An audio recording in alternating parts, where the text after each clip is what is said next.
BC Telangana BC సంఘాలు, Telangana BC నాయకులు ఈరోజు ఆంధ్ర బీసీలకు దారి చూపిస్తున్నాయి. మీ అందరికీ ఆంధ్ర బీసీల తరఫున నేను ధన్యవాదాలు తెలియజేస్తున్నా. జై తెలంగాణ బీసీ, జై తెలంగాణ బీసీ, జై తెలంగాణ బీసీ, తెలంగాణ బీసీ.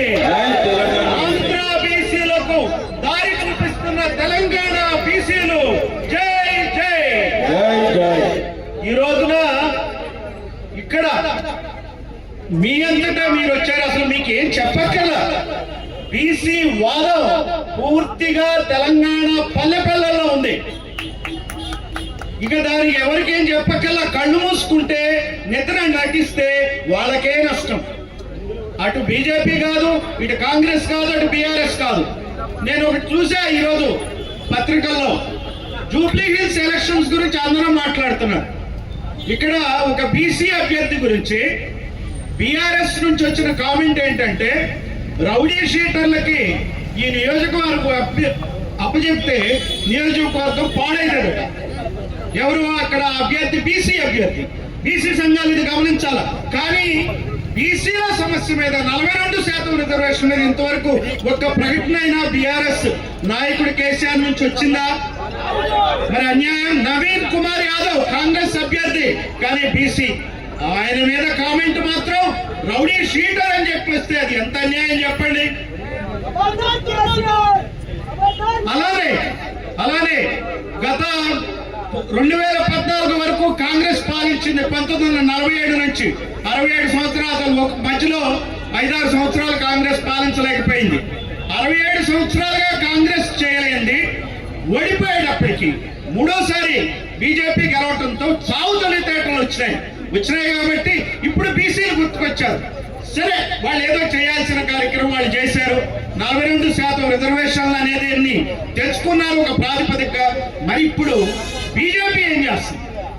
ఈ రోజున మన్ కీ బాత్ లో ప్రధానమంత్రి చాలా చిన్న విషయాల గురించి కూడా మాట్లాడతాడు. మరి ఇది ఎంత పెద్ద విషయం అండి. 42% రిజర్వేషన్ బీసీల గురించి ఇవ్వాలంటే ఇవ్వాల్సిన అవసరం ఉందా లేదా? తెలుస్తుందా తెలియదా? నాకు చెప్పండి. ప్రధాని మోడీ గారికి తెలీదా? తెలవదా? తెలుస్తుంది కదా. అయినా కానీ ఎందుకు నిద్ర నటిస్తున్నట్టు? ప్రతి సమస్య మీద వాళ్ళు వెంటనే హుటాహుటిని పరిగెడతారు కదా. దీని మీద ఎందుకు పరిగెత్తట్లా? దీన్ని ఎందుకు పట్టించుకోవట్లా? కావాలనే బీసీలకు కనుక ఈ రోజున రిజర్వేషన్ ఇస్తే, వాళ్ళ ప్రాబల్యం పెరిగితే, బీసీలు, ఎస్సీలు, ఎస్టీలు, మైనారిటీలు కలిస్తే ఈ దేశం భూస్వామ్య కులాల చేతుల్లోంచి జారిపోతుందనే బీసీలకు ఇవ్వట్ల రిజర్వేషన్.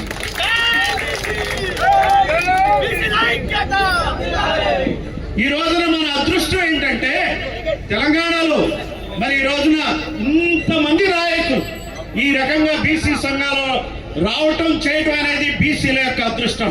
అంతేకాదు చిరంజీవి గారు, నేను ఆయన పెద్ద సర్వీస్ లో కలవలే, రిటైర్ అయినాక బాగా ఎక్కువ కలుస్తున్నాం. థ్యాంక్స్ టు బీసీ వాదం, బీసీ నాదం. మేము అనునిత్యం కలిసి దీని గురించి ఏం చేయాలని ఆలోచిస్తున్నాం. చాలా మంది అంటారు రిటైర్డ్ ఆఫీసర్లు ఏం చేస్తారు అని. ఉద్యోగాల్లో ఉన్నప్పుడు ఎవరి పరిమితుల్లో వాళ్ళు పనిచేస్తారు. ఈ పార్టీలో ఉన్నటువంటి బీసీ నాయకులు మీరేం చేశారు బీసీలకని నేను ప్రశ్నిస్తున్నా. మమ్మల్ని కాదు అనేది, మీరు నాయకులు మీరేం చేస్తున్నారు?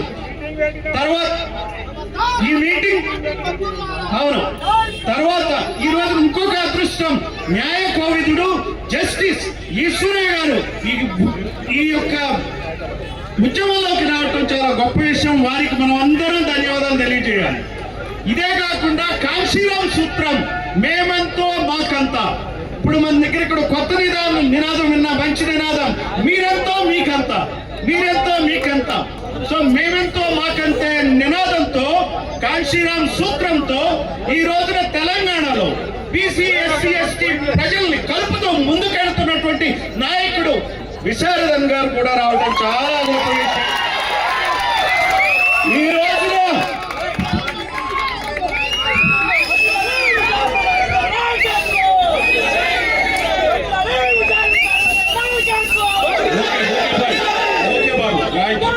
రోజున అందరం కలవాల. పాలనకి దూరంగా ఉన్న కులాలన్నీ, పాలిత కులాలన్నీ పాలక కులాలకు వ్యతిరేకంగా పోరాడాలి. దక్కించుకోవాలా. అందులో ముందడుగు వేస్తున్న తెలంగాణ ప్రాంత నాయకులందరికీ ధన్యవాదాలు తెలియజేస్తూ సెలవు తీసుకున్నా. జై భీమ్, జై పులే, జై పెరియార్. అయితే ఒక్క మాట మనందరికీ ఒక ఐడెంటిటీ కావాలి. ఐడెంటిటీ లేకుండా పనికిరాదు. పెరియార్ని ఆదర్శంగా తీసుకోవాలా. పెరియార్ ఆ రోజున ఈ బ్రాహ్మణ వ్యతిరేక ఉద్యమాన్ని చేపట్టినప్పుడు బ్రిటిష్ ప్రభుత్వం విపరీతమైనటువంటి నిర్బంధకాండ పెట్టింది. బ్లాక్ బ్యాడ్జీలు పెట్టుకుంటేనే అరెస్టులు చేయడం మొదలు పెట్టారు. అప్పుడు పెరియార్ ఒక కొత్త ఆలోచన చేశాడు. ఆయన నల్ల చొక్కాల ఉద్యమాన్ని ప్రారంభించాడు. ఆయన ఏ నిరసన అయినా సరే నల్ల చొక్కాలతో చేశాడు. అందుకే నేను బీసీలకు రాజ్యాధికారం వచ్చే వరకు నల్ల చొక్కా వేసుకోవాలని నిర్ణయించుకున్నా. కార్యకర్తలందరూ, ప్రజలందరూ నల్ల చొక్కాలను వేసుకోండి. ఒక్క నెలలో 42% రిజర్వేషన్లు 9th షెడ్యూల్లో పెట్టకపోతే నన్ను అడగండి. Thank you sir. మీరు చూపిన స్ఫూర్తిలోనే మేము కూడా అందరం కూడా ఇప్పుడు నల్ల షర్ట్లు వేసుకుంటున్నాం నిరసన కార్యక్రమంలో. సో మనం అందరం కూడా ఈ రోజు నల్ల షర్ట్లతోటి వచ్చినాం. మీకు ధన్యవాదాలు. మరి మన మధ్య ప్రొఫెసర్ గాలి వినోద్ కుమార్ గారు